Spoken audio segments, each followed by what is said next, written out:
Christ, the Africa vision. Amen.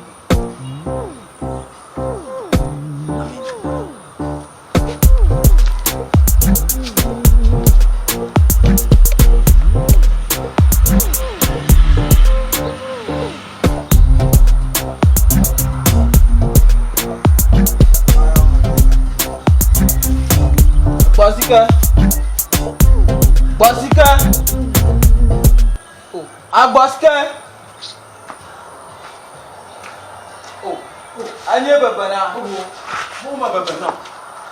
Anye babana. Oh, mo ma babana. Akonye ba babana. Bablan. Mo ma babana. Anye ma bablan. Bablan. Mo ma babana. Awuru fala sinye. Akonye ba babana. Mo ma babana. Mo ma kom lo ko ma kwe. Konya. Oh, mede okuno.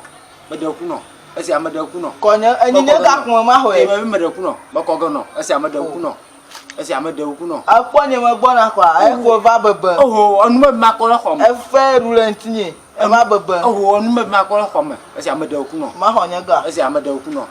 Ma honya ga la. Anye ga ko hin ma ho. Anye ma dole ga do para ko ma honya ga. Mede okuno. Makogono.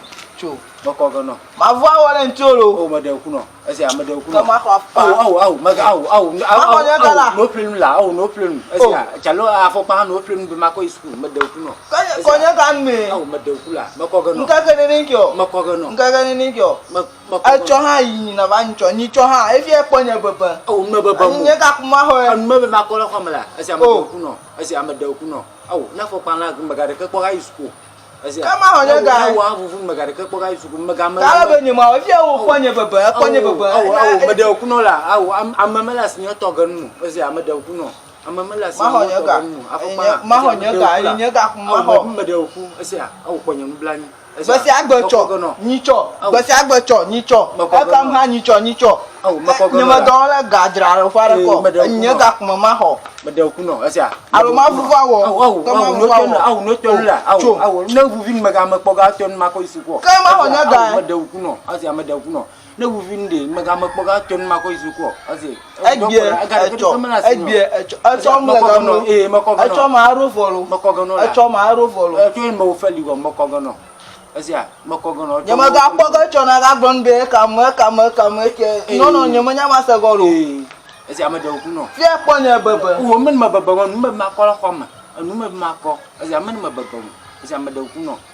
No me na mo sura ma vuvu awo no fi la ko na kwada. Agomere. Na vuvu ndi amaka ga togan. Agomere. Esi mo dole gajra ro fara ko nkajo. Acho makogono. Esi acho makogono. Acho ni mto makpo mo kwase kuto kuma kuma kweno. Esi nyama ga poga na ga no anya bubu araka glon be yi na ba o. Ama po ku ma honye ga ro. Po ni mo na nyara ka jimolo. Me na mo sura ma vuvu awo no fi la on kuno. No tenro. No tenro. Acho ka ko ten. Esi amade okuno.